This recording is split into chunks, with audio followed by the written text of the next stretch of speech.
Кийинки сөз Алишер Ташбаевчте.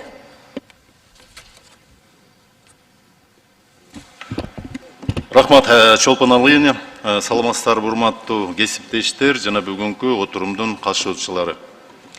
Максат Кубатович, сиздин баяндамаңызда да уктук, отчетуңуз менен баардыгы менен таанышып чыктык. Могу жерде айтып коючу нерсе, өзүңүз да бир нече жолу конституцияга и конституциялык мыйзамдарга токтолуп кеттиңиз.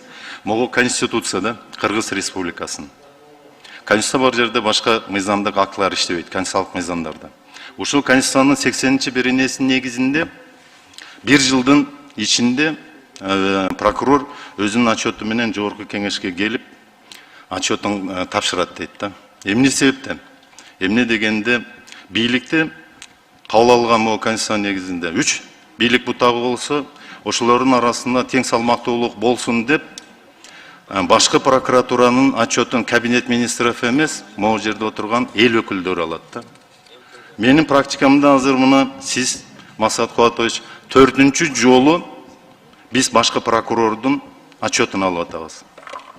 Булар 4 жолку отчет эмнеси менен айырмаланды? Биринчи жылкы отчет революциядан кийин ана мамлекетте конституциялык строй дейбизби, өзгөргөндөн кийин жаңы конституциянын негизинде биз отчетун алдык. Ал жерде бир аз башаламан болгон жанагылар менен кабыл алып бергенбиз, аванс менен.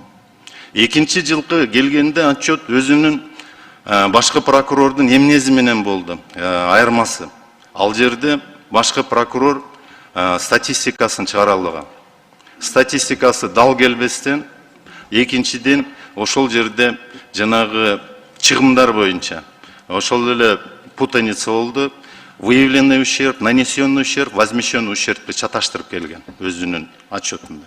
3-чү жылкы келген отчетунда ал жерде укук коргоо органдарынын кылмышка болгон катышуучулары, башкы прокуратуранын органдарынын катышуучусу, андан сырткары экстрадиция маселеси боюнча Үмүткан Нургазин эсиңизде болсо керек, Испаниядан 2 кишини экстрадировать еттик деген, а МИДтин данныйлары боюнча эч кандай бизден экстрадиция маселелери башкы прокуратуранын Испаниянын ортосуна жүрбөгөн.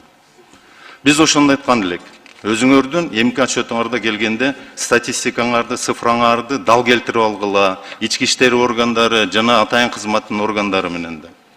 Мына азыр мен мисалы канаттандым. Биринчиден сиздердин бүт отчетуңуздар, цифралар так келди. Ошол эле ички иштер министрлиги, улуттук коопсуздук кызматы жана башка кызматтар менен, өкүлчүлүктөр менен, министрликтер менен. Эми бул жерде ошон үчүн сиздерди биз аткаруу бийлигинен мына тең салмактуу сакташ үчүн депутат болуп келгенден кийин бир нече конституциялык мыйзамдарды кабыл алып бергенбиз. Ошонун ичинде биринчиси конституциялык мыйзам башкы прокуратура жөнүндө болчу. Ошонун негизинде азыр сиздер бир нече иштерди алып барып атасыздар, көрүнүп атат.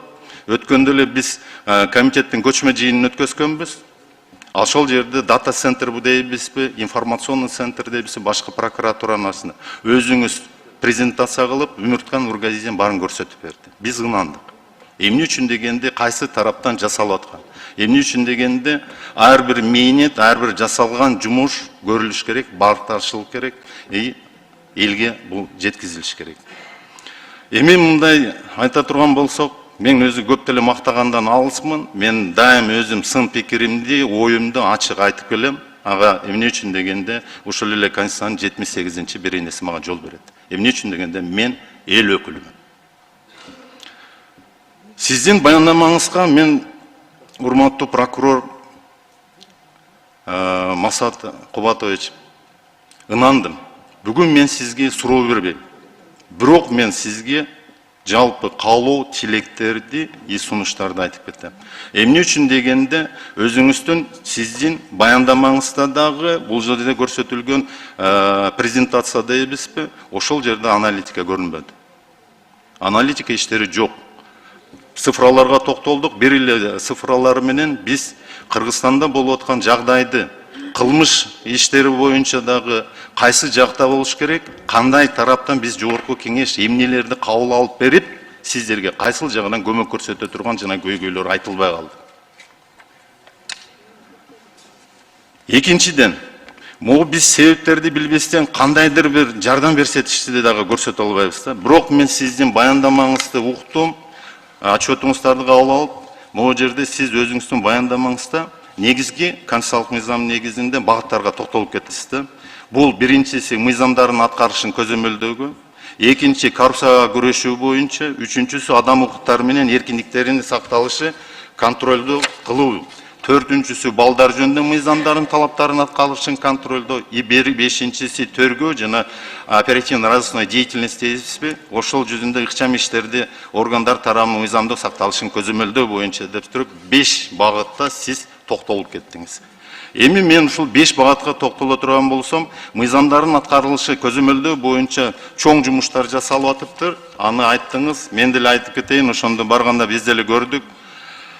Биринчи сиздер академияны ачтыңыздар. Ошол жерде академияда Ген прокуратурадан биз өзүбүздүн тергөө жаатындагы кызматкерлердин деңгээлин көтөрөбүз, деңгээли түшүп кетти дедиңиздер.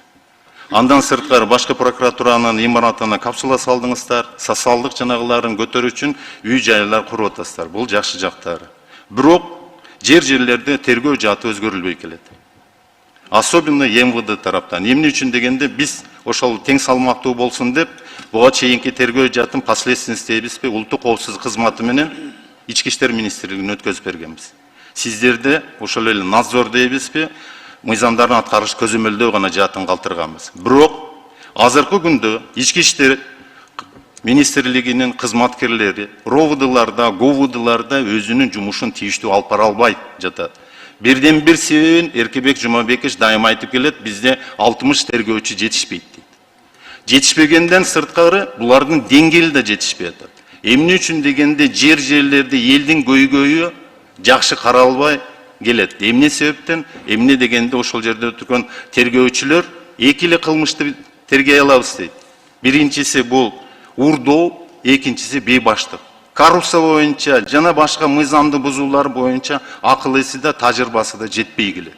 Ошон үчүн мен баягыда отурумда отурганда биздин комитетте Сүйүн Абдулдаевич болуп биз токтомдору чыгарганда айтканбыз. Үмүткан Нургезиевна, жерлерден тергөөчүлөрдү алып келип окутуңуздар. Статистика дата центрдин иштегени жакшы, цифраларды чыгарып атасыздар. Бул туура.